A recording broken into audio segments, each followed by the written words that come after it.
So what spec do you go on your Boomy in the pre-patch? Hopefully I'm going to answer that. I've already done, Resto should have gone out before this one. I've done Feral a few days ago, so if you haven't seen those already, please go check them out. They're just my opinion on what the best build is for each spec, as I'm about to show you now for Boomy. And really, there's not any options for Boomy, so I'm only going to show you one spec. For the Feral, I think we done a couple of specs. For Resto, we done a couple of specs, but Boomy are really limited because losing those 10 points means there's not really anywhere useful you can go outside of the Balance Tree, because there's nothing unique you're going to bring. I suppose that's the best way to word it. So, like, for example, going in to improve Gift of the Wild, Mark of the Wild, whatever you want to call it, you're going to probably have a Resto Druid in the group during the pre-patch, which is going to bring exactly the same thing. You can pick some points up in it, and we probably will put some points in it, but ultimately, as we go through it, you'll see there's not really that much room for manoeuvre.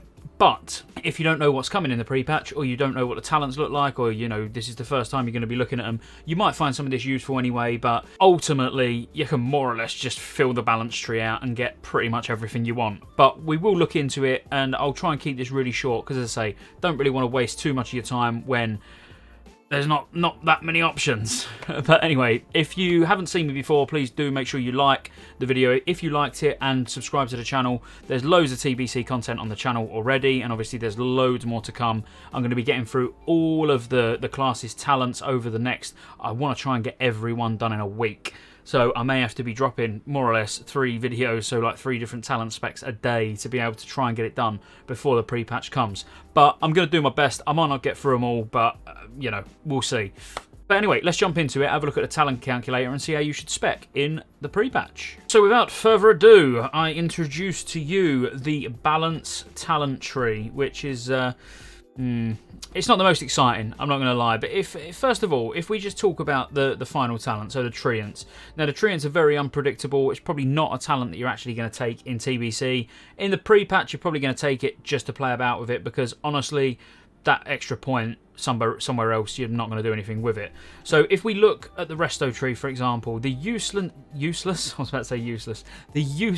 talents in the Resto Tree is obviously going to be Intensity for your mana, because yes, we called Oomkins for a reason, although mana isn't as much of an issue as it is in Classic at the moment. And the other big one is Subtlety, because believe it or not, for someone who's going to be, you know, sort of low to mid sort of damage wise, you know, on the damage meters, your threat still can be an issue.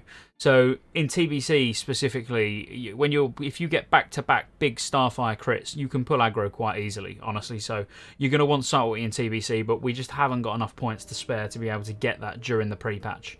But if we just start making our way down, we are going to talk specifically PvE. I'll reset that. I had that on from the Resto video that I was just doing. So first of all, we're going to start in Starlight Wrath. So Starlight Wrath reduces the cast time of your Wrath and Starfire by 0.1, so half a second for all 5 points. So we're going to go in there. We're then going to get Focus Starlight, which increases the crit strike chance of your Wrath and Starfire spells by 4%.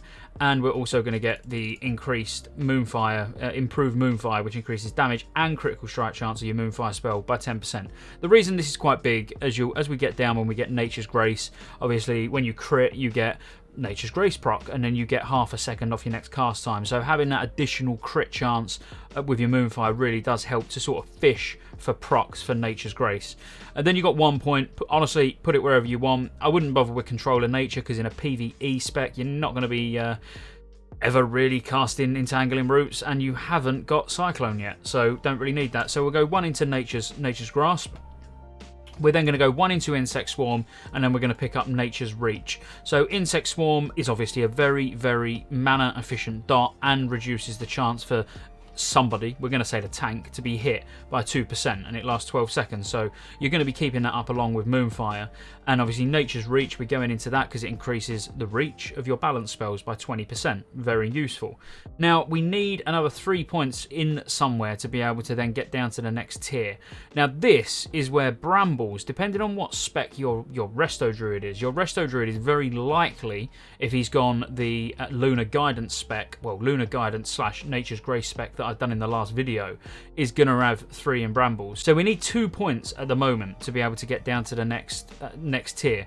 Now, if your Resto Druid has gone a Nature's Grace spec, or we could call it a Lunar Guidance spec, which I've done in the last video, then he's already going to have 3 of 3 in brambles and be buffing the tank. So you want to communicate with your Resto Druid or Resto Druids, because one of them might already have 3 of 3 in brambles, which means you're probably not going to need to take it, so you can actually dump the next 2 points in Improved Nature's Grasp.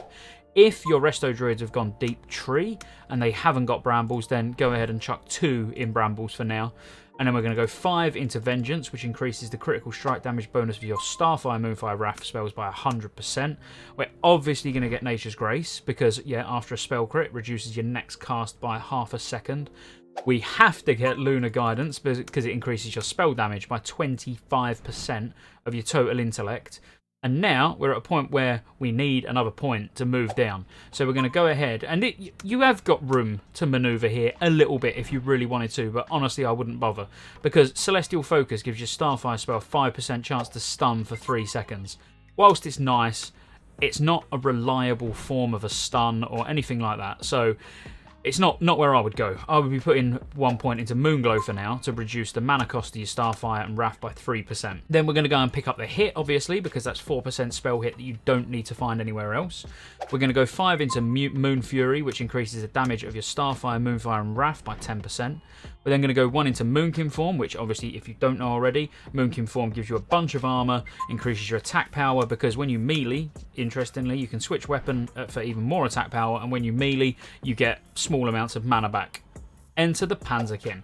But obviously, you're really doing this for the 5% crit chance for your ranged, well, your caster group, because you're probably going to be with a few Warlocks and probably an Ellie Shaman. And then we're going to pick up Dream State to help that mana.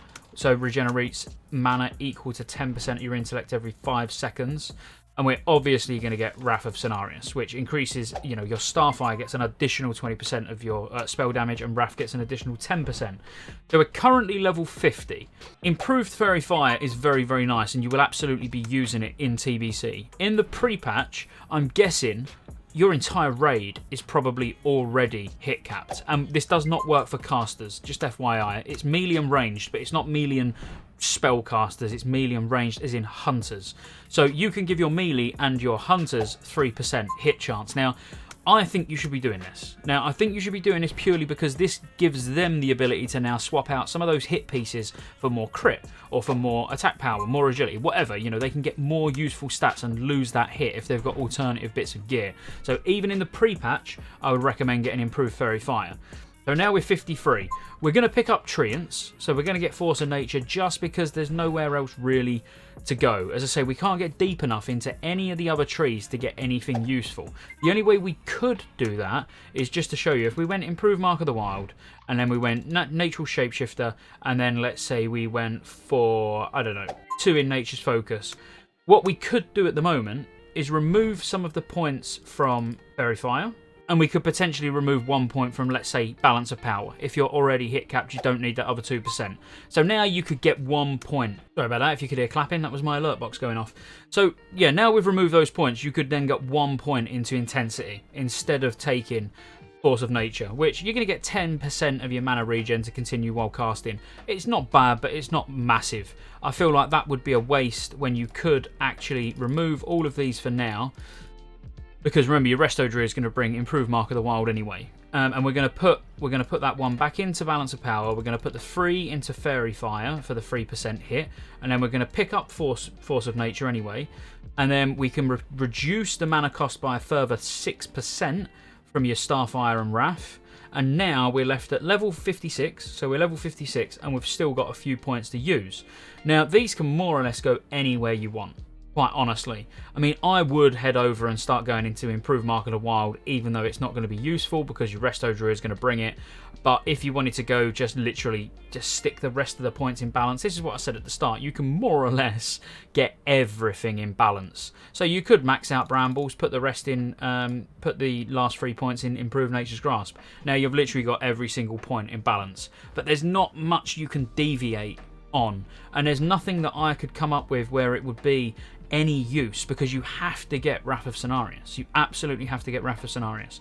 The only point that you can drop is Force of Nature. Now you're going to get one additional talent point in the 3rd tier in any either Feral or Resto, which are obviously going to go into Resto. So that 1 point that you could free up would only be Intensity, but that would be at the cost of 6% mana reduction, and potentially the 3% hit and 2% hit to yourself. So remember, the 3% hit, by the way, like I said before, I just want to reiterate, doesn't count for casters. So you still need, you need your hit cap. That's not going to benefit you whatsoever. That's only going to benefit your melee and your hunters.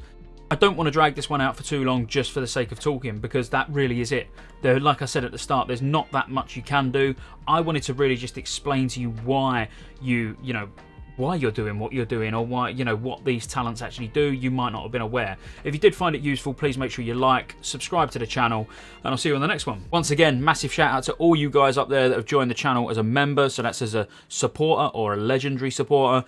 Every single one of you, really, really appreciate it. It just keeps helping the channel grow, helps keeping me sat in this chair pumping out TBC content that hopefully you want to see. Come check me out over on twitch.tv/Scottejaye87, where I stream most nights, pretty much every night while the beta's out anyway, and then I'm probably going to be just doing 4 nights a week, which is still quite a lot. But again, massive thank you guys, all of you, even the subscribers. If you haven't subscribed already, make sure you subscribe. Everything helps this channel keep growing from now until TBC and beyond. See you on the next one.